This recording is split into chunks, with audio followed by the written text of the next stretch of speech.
Bismillahirrahmanirrahim. Nahmaduhu nusalli ala rasulihin karim. Amma ba'd. Assalamu alaikum urmatu mu'min musulman bir tuğandarım. Birinçiden bütkül alamdı жоқ жерден жаратқан, ошол заттын буйругу менен таң атыпта күн баткан, чыныгы жаратуучу Аллах Таалага чексиз мактоолор болсун. Жана пайгамбарыбызга жүрөгүбүздүн эң эле төрүнөн чыккан салаваттар жана саламдар болсун. Мактоо жана салаваттан кийин Аллах Таала сиз биздин ушул убакка чейин кылган ибадатыбызды толугу менен кабыл кылып, пендечилик кылып, билип билбей кылган күнөөлөрүбүздүн бардыгын түп тамыр менен кечирген болсун. Чындыгында Аллах Таала мээримдүүлөрдүн мээримдүүсү, Аллах Таала ырайымдуулардын ырайымдуусу, Аллах Таала кечиримдүүлөрдүн кечиримдүүсү. Аллах Таала эзелтеден бар, анын башталышы жок. Аллах Таала ар дайым болуучу, анын аягы жок. Аллах Таала тирүү, ал эч качан өлбөйт. Аллах Таала ар дайым туруучу, ал эч качан уктабайт. Аллах Таала ырыскы берүүчү, аны эч ким кайтара албайт. Мына ушундай улуу болгон Аллах сиз биздерди жок жерден жаратып, кычыраган күч берди, акыл эс берди, өңү түс берди, эки дүйнөдө бактылуу болсун деп дин берди. Жана динди албетте устундарга куруп койду. Анын бирөөсү ла илаха иллаллах боло турган болсо, экинчиси намаз. Албетте урматтуу туугандар, эсиңиздерде болсо, мындан алдыңкы намаздарда сабактарыбызда намазга таргып, ошондой эле намаздын пайдалары, сооптору туурасында сөз кылмакчыбыз. Азыркы учурда ошол намазыбыздын фарыздары бизге күнүгө бир кече күндүздө эгер тирүү болсок, акыл эсибиз жайында боло турган болсо, анда бизге канча убакыт намаз фарз, ошол туурасында сөз кылмакчыбыз. Албетте бардыгыбыз билебиз, мурдан угуп келгенбиз, жаңылык деле эмес урматтуу тууган, кантсе дагы бүгүн күнү я Аллах, алсырап бараткан, же болбосом дүйнө менен алек болуп жаткан, же болбосом жаңадан баштап жаткан бир туугандарыбызга пайда болор деген жакшы ниетте, ошол эле учурда айтып аткан өзүбүзгө дагы пайда болсун деген максатта ушуну баштап жатабыз сабагыбызды. Андыктан урматтуу туугандар, биз менен болуңуздар. Азыр биздин сабагыбыз албетте 5 мал намаз. Билесиз урматтуу тууган, бул 5 мал намазды Аллах Субхана Таала бизге фарыз кылды. Намаз жөнөкөй иш эмес. Алдыңкы сабактарыбызды карасаңыз билесиз, угасыз урматтуу тууган. Я Аллах, биздин Аллах Куран каламуллах, Аллахтын сөзү, Куран китабуллах, Аллахтын китеби. Ошол Куранды Аллах Таала пайгамбарыбызга түшүрдү. Түшүргөндө ортого элчи койду. Жабраил периште элчи кылып, ошондон не кылды? Бөлүп, ар бир вакытка, ар бир учурга, ар бир кырдаалга ылайыкташтырып туруп, Аллах Таала Куранды түшүрдү. Бул Куран 23 жылдын ичинде түшүп болду. Албетте ыйык Куран. Машалла. Акыркы китеп, Алла сөз берген. Буну мен кыяматка чейин өзүм сактаймын деген. Мына ошону элчи аркылуу жөнөттү. Ал эми бизге өкүм берген намаз өтө чоң ибадат, бул Аллахтын бизге берген өтө чоң байлыгы, Аллахтын бизге берген өтө чоң ниаматы, Аллахтын бизге берген өтө чоң жакшылыгы. Эми ошол Куранды Аллах Таала элчи аркылуу Жабраил периштеге берип, мындан апарып берип койчу деген болсо, намазды андай кылган жок. Намазды бериш үчүн Аллах Таала пайгамбарыбызды атайын өзүнүн алдына чакыртты. Мен алдыма келсинчи, албетте менде өтө чоң бере турган белегим бар. Албетте муну Ми'раж кечесинде болгон, бардыгыбыз билебиз урматтуу тууган. Мен дагы сөзүм кайталайын, бул имандууларга. Имансыздар укпай койсоңуз деле боло берет. Албетте угайын, мен деле акыйкатты билейин, мен акыйкатка келейин, мен деле бактылуу болгонго укутуумун десеңиз, анда машалла өтө жакшы. Сиз дагы угуңуз урматтуу тууган. Бул намазды Аллах Субхана Таала пайгамбарыбызды Ми'раж асманга, 7 кабат асманга алып чыгып туруп, ошол жерде Аллах Таала өзү 5 мал намазды фарыз кылган. Фарыз кылганда 5 мал намаз эле эмес, балким бир кече күндүздө пайгамбарыбыздын үммөттөрүнө 50 вакыт намаз окушлукту Алла Таала фарыз кылган. Пайгамбар саллаллаху алейхи ва саллям 50 вакыт намазды алып кайра келе жатып, Муса пайгамбар 5-нчи кабаттан Муса пайгамбарга, Муса алейхиссаламга жолугуп калганда, Муса алейхиссалам айткан: "Сенин үммөттөрүң муну 50 вакытта аткара албайт. Аллахтан жеңилдик сура, Алла сага жеңилдик берсин" дейт. Пайгамбар саллаллаху алейхи ва саллям Аллах Таалага кайрадан барат. Албетте окуя өтө узун болгондуктан кыскараак кылып айтабыз. Түшүнүктүү дагы боло турма тутулган. Кайрадан барды, Аллах Субхана Таала 5 мал намазды кыскартты. Пайгамбар кайра келди, Муса алейхиссалам дагы айтты: 45 малды Аллах сенин үммөттөрүң аткара албайт. Кайра жеңилдик сура. Мына ошондо барып келип отуруп, Аллах Таала акырында айтты: "Эй Мухаммад, сенин үммөтүңө bir кече күндүздө 5 мал намаз окушту фарыз кылдым. Кайсыл бир адам ошол 5 мал намазды окуй турган болсо, анда 50 вакыт намаз окуду" деген жооп берем деди. 1 мал намаз окуса 10 вакыт, 5 мал намаз окуса 50 вакыт окуй турган жоопту берем деди. Пайгамбар саллаллаху алейхи ва саллям келгенде Муса алейхиссалам дагы айтты: "Сенин үммөттөрүң муну аткара албайт, кайрадан жеңилдик сура." Пайгамбар айтты: "Жок, кайра Аллахтын алдына бара берип мен уялып калдым. Иншалла менин үммөттөрүм буну аткарат" деди. Кудай кааласа, иншалла биз аткарабыз. Албетте аракет кылабыз. Аллах Субхана Таала өзү жардам берүүчү. Бизден аракет, Аллахтан берекет иншалла. Ошентип бул 5 мал намаз бизге фарыз болду, урматтууган. Албетте алгачкы намазыбыз багымдат намазы. Бул таңгы фажыр аткандан баштап күн чыкканга чейинки, урматтууган, арабтарда негизи сөз бар: "Нам бакиран ва кум бакиран".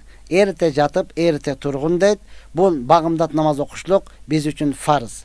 Урматтууган, айтып кете турган нерсе, азыр мен отурам, саатыбыз урматтууган 5 чамасы болуп калды. Мага бир да намаз фарыз эмес азыр.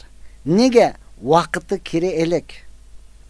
Вакыт кире элек. Бизге 5 мал намаз фарыз болот качан вакыт кире турган болсо. Ошондон Аллах Таала Кур'ан-ы Каримде айтат: "Биз силерге намазды вакыты менен фарыз кылдык" деген. Вакыты келе турган болсо анан фарыз. Биз вакыты келбей эле кыйналып алабыз да, 5 мал окуш керекпи? Күн сайынбы? Ага вакыт жок. Я Алла. Я Алла.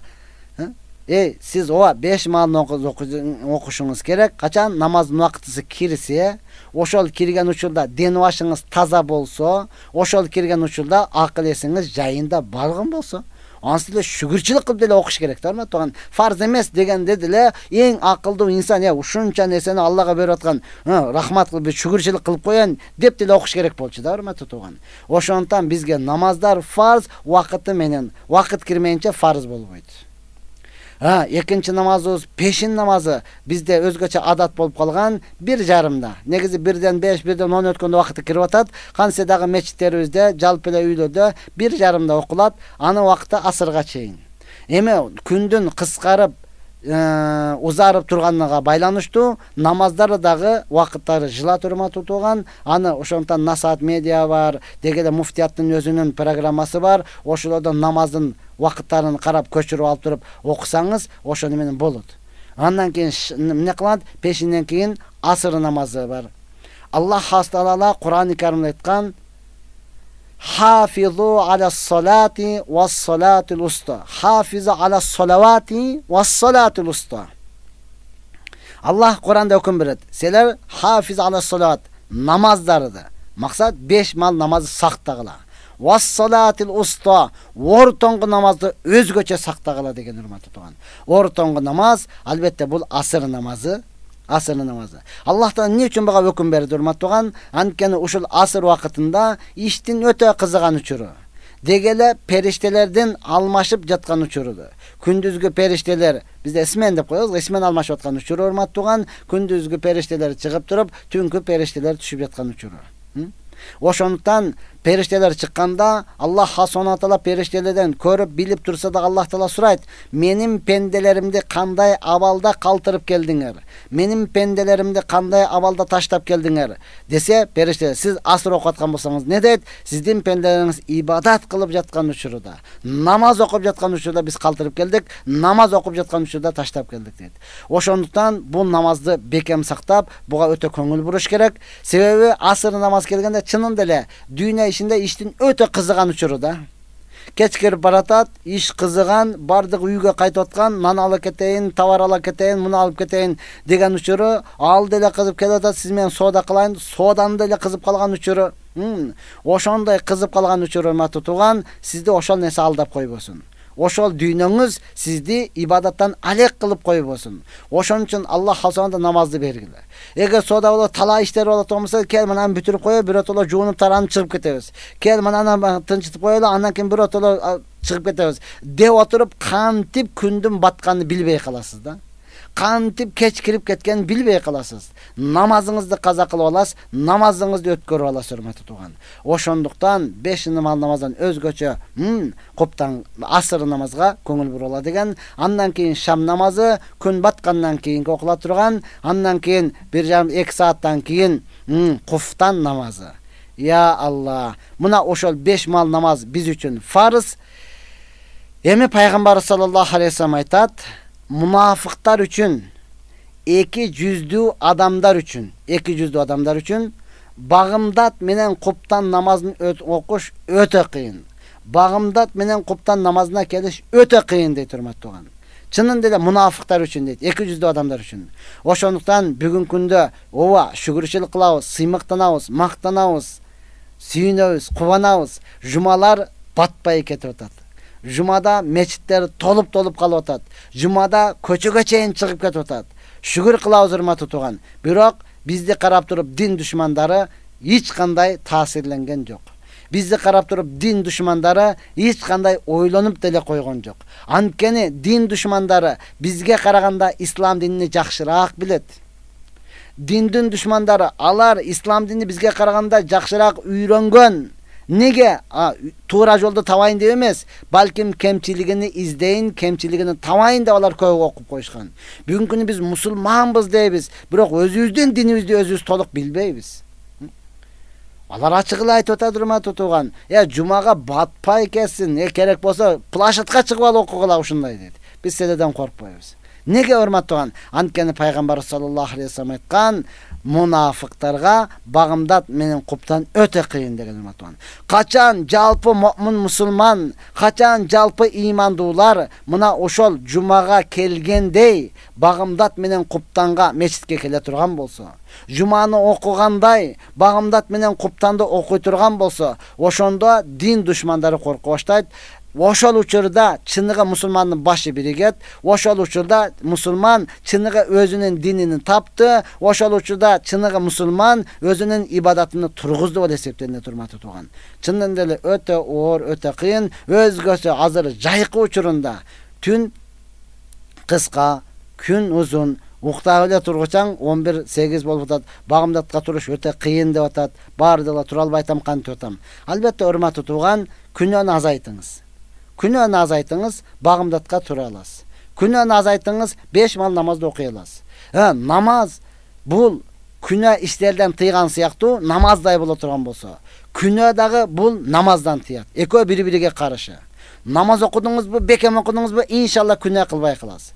Намаз окуй, күнөө кылдыңызбы, Алла сактасын, намаз окуй албай каласыз. Намазга тура албай каласыз. Жамаатка катыша албай каласыз.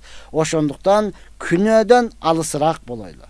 Күнөөнүн тобу кылайлы. Намазды бекем тургузайлы. Намазда Аллах менен сүйлөшүп, Аллах менен байланышып, ар бирөөз үйлөнүн. Мен деле муктажмын. Албетте угуп жаткан сиз деле муктажсыз. Бардыгыбыз муктаж. Ойлобоң, бул кыйын окшойт тургузуп койгон. Жок, урматтуу тууган. Мен деле албетте багымдатка мен деле уктап калган күнүм болот. Мен деле тура албай калган күнүм болот.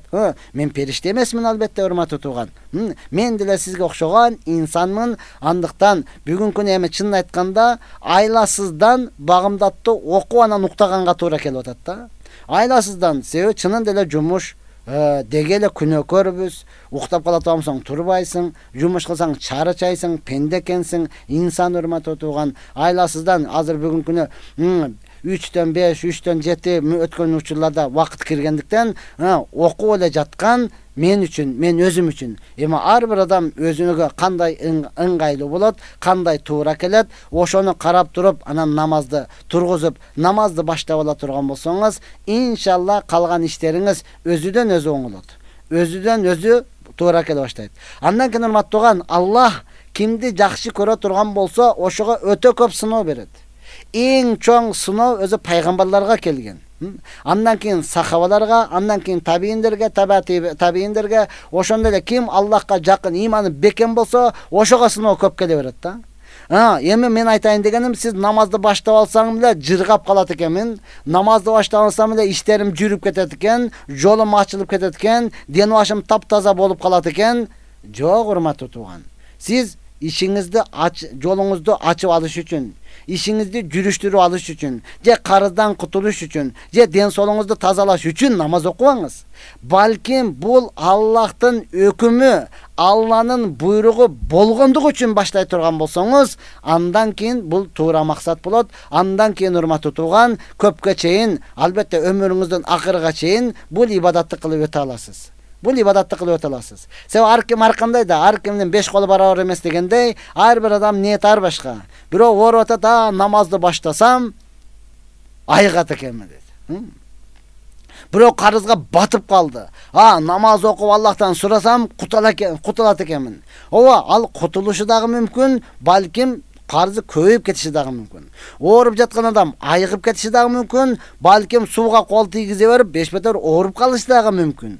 Ошондуктан урматтуу тууган, эгер карыздар адам карыздан кутулайын деп намаз окуган болсо, кутулушу мүмкүн, кутулбашы дагы мүмкүн. Кандай болгон чакта дагы экен ниет туура эмес башталгандыктан, бул не болот? Карыздан кутулса дагы намаз окубай коет, кутулбай калса дагы намаз окубай коет да. Неге? Айтат, намазды 3 жыл, 5 жылдан бери намаз окудум, карызым вообще көбөйүп кетти. Кутуласың деди, кутулган жокмун, кайрадан таштап койдум, андан көрө иштеш керек болуп калды дейт. Карыздан кутулуп кетсе дагы айтат, мен карыздан кутулдум, карызым жок, аналарга айт, ошолор казыр ошо намаз окуса карыздан кутулат депчи. Кудум эле мына ошондой да. Ишенесизби? Бир адам үйлөнөйүн дейт, аялым мен ажырашып кеткенбе деген аялы өлүп калганбы Кудай билет. Бирок үйлөнөйүн деп ал кызга барса деле 5 миң намаз окуйсузбу? Жок, анда коюңуз дейт экен. Тигиге барса деле намаз окуйсузбу? Жок, эми ниет бар. Жок, окусаңыз анан дейт экен. Аркага барса деле намаз окуйсузбу? Жок, анда кой дейт экен. Акыры байкуш киши үйлөнүш үчүн намаз окуптур да. Намаз окуп, намазды баштап, анан бирөөгө барыптыр, жуучулукка барыптыр, намаз окуйсузбу? Ооба, окуймун депчи. Анда жакшы экен да, анан макул жактыңыз. Экөө нике кыйлып, турмуш куруп, арадан 1 ай өткөндөн кийин аял айтат экен да.